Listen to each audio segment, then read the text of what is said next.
ಕುಂಕುಮ ಅದೆಲ್ಲ ಮಾಡ್ಲಿಕ್ಕೆ ಆಗುದಿಲ್ಲ. ಅದನ್ನ ಬೇಕಾದ್ರೆ ನೀವು ಅಲ್ಲಿ ಇಟ್ಟು ಪೂಜೆ ಮಾಡಿದ್ರೆ ಒಳ್ಳೆ ಶರಬತ್ತು ಮಾಡಿ ಕುಡಿಯಿರಿ ಮತ್ತೆ ಕುಸುಮದಲ್ಲಿ. ಆದ್ರೆ ನಿಮಗೆ ವ್ಯಾಪಾರ ವೃದ್ಧಿ ಆಗ್ತದೆ. ಹೇಗೆಲ್ಲ ಮಾಡ್ತೇನೆ ನೋಡಿ, ಬಂದವರೆಲ್ಲ ಒಬ್ಬೊಬ್ಬರಾಗಿ ಹೋಗ್ತಾ ಉಂಟು. ಯಾಕೆ ಹೋದದ್ದು? ಅವರ ಸಮಸ್ಯೆ ನಿವಾರಣೆ ಆಗಿದೆ. ಕೆಲವು ಸಮಸ್ಯೆ ಆಗಲೇ ನಿವಾರಣೆ ಆಗಿದೆ. ಹೇಗೆ? ಅವರು ಇದಕ್ಕೆಂತಲೇ ಬಂದದ್ದು, ಅದು ಮುಗೀತು, ಸಮಸ್ಯೆ ಪರಿಹಾರ ಎಚ್ಚೆತ್ಕೊಂಡು ಮಾಡಿ ಹಾಗೆ ಆಯ್ತು. ಇನ್ನು ಕೆಲವರೆಲ್ಲ ಚಾ ಚಟ್ಟ ಮಳೆಗೆ ಬಂದದ್ದು, ಅದು ಸಮಸ್ಯೆ ಪರಿಹಾರ ಎತ್ಕೊಂಡು ಹಾಗೆ ಆಯ್ತಾಗದೆ ಮನೆಗೆ. ಇನ್ನು ಕೆಲವರೆಲ್ಲ ಇದ್ದಾರೆ, ಇವರು ಎಷ್ಟೊತ್ತಿಗೆ ಮತ್ತೆ ಎಷ್ಟೊತ್ತಿಗೆ ಹಾಕುದು ಅಂತ ಕಾಯ್ತಾ ಇದ್ದಾರೆ.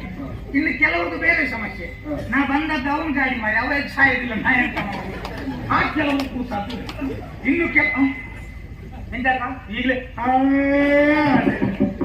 ಅವರು ಸಮಸ್ಯೆ ಪರಿಹಾರ ಆಗಬೇಕು ಅಂತಾದ್ರೆ ಒಂದು ಚಾಪೆ ಕೊಟ್ರೆ ಅಲ್ಲೇ ಸಮಸ್ಯೆ ಪರಿಹಾರ ಆಗ್ತದೆ. ಅದೆಲ್ಲ ಆಗುದು ಬೇಡ. ಇವರನ್ನು ಹೀಗೆ ಕೂತುಗೊಳಿಸುವ, ಎಲ್ಲೋ ದೂರದಿಂದ